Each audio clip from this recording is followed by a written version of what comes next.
Untuk pertama kalinya, Sistem Pertahanan Udara Terminal High Altitude Area Defense atau THAAD digunakan untuk mencegat rudal Houthi Jumat 27 Desember 2024 dini hari.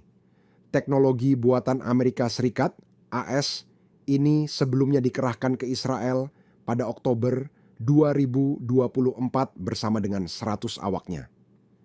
Rekaman video yang diunggah di media sosial memperlihatkan rudal pencegat diluncurkan ke udara.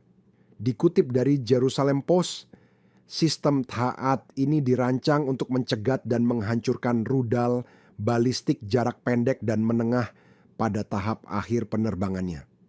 Terkait serangan pada Jumat, 27 Desember 2024, dini hari, Israel mengklaim berhasil mencegat rudal Yaman.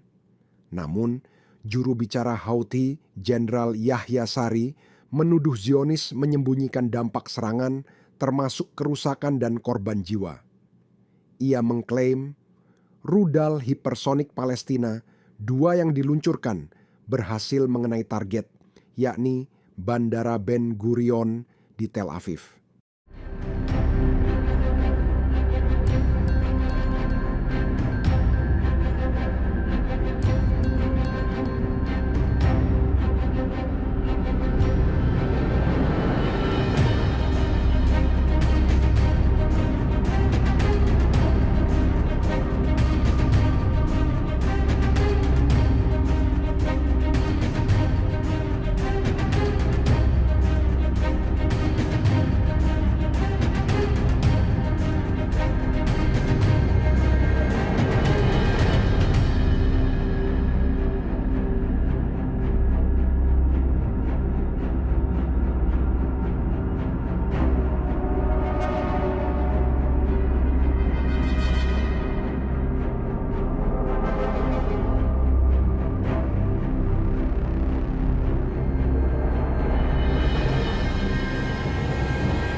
Download Tribun X sekarang, menghadirkan lokal menjadi Indonesia.